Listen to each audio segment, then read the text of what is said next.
Thank you very much. That was the Pura Vida Suites for Wind Quintet by Orapan, a piece that actually Michael, our bassoonist, premiered and recorded that you can find online. The beautiful work is a real gem, and this was actually its Ontario premiere. And I guess I should mention that the other pieces tonight are all world premieres. It's something our group this year has taken on as kind of a mandate of really promoting new Canadian works for this type of ensemble, which you don't see that often, and we couldn't be happier with the results so far.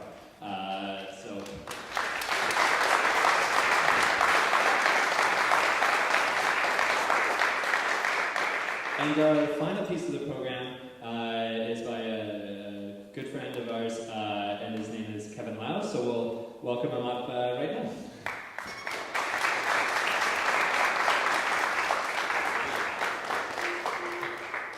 It's like a reunion. We used to do this at Sneak Peek Orchestra. Hopefully we're just as funny. See, there we go. So the piece is called Living Miniatures. Oh yeah, these are the questions. Yeah.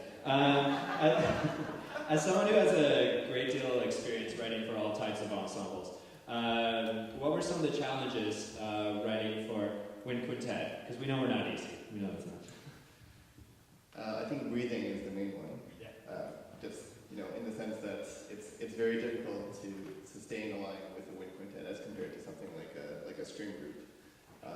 Breathing and the lack of homogeneity. So I think one of the interesting things about a wind quintet is that all five of you have a very, very different profile, both in terms of texture and dynamics and so forth. And so even if you set a chord with 5 notes, they're all going to sound quite different.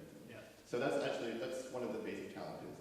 And the other challenge is that I haven't actually heard a lot of pieces for wind quintet. No. So this was quite an interesting voyage in terms of research and pen. Right, that's right. Well, with our support, there'll be many more. On a broader scale, the idea of this piece, you mentioned in your program notes, that's the idea of how different types of living areas, I didn't know how else to say it, how those different kind of like suburban versus rural and downtown, like how those work, and yet they don't work. They're so disparate, and yet they all come together, which is kind of like Toronto, I'd say. I'd say there's a lot of that. There's a lot of different areas. Did you have this in mind while you were writing? Like, is the quintet kind of a musical parallel of that idea? Yes. I mean, it was not a particularly sophisticated thought when I came up with it. I think I was just on the DVP in the middle of traffic, and I was thinking to myself, would I rather be here or would I rather be on the TTC in rush hour? And it was sort of a hard question because they're both equally unappealing, and I do them both a lot. So. But I was thinking also that I've lived in quite a few different kinds of communities. And I was born in Hong Kong, which is of course a very, very community in itself. But then I moved to Thornhill with my parents out in the suburbs, and I also lived in North York and Scarborough.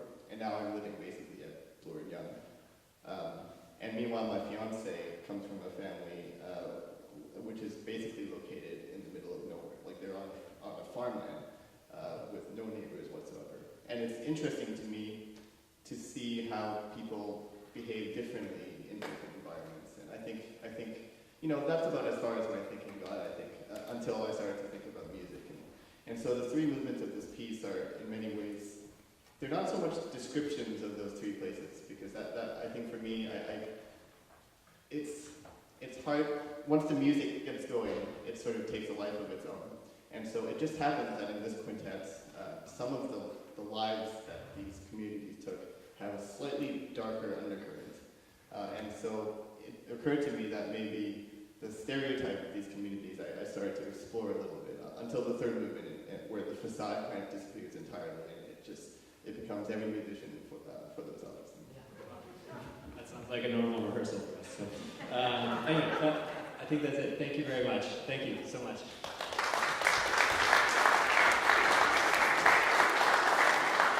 So, also I just wanted to say a quick thank you before we finish the program. Thank you, obviously, for coming on this rainy home opener for the Jays night. Once again, I'd like to thank the Music Gallery for hosting us. This is a wonderful space. Our government sponsors, our wonderful donors,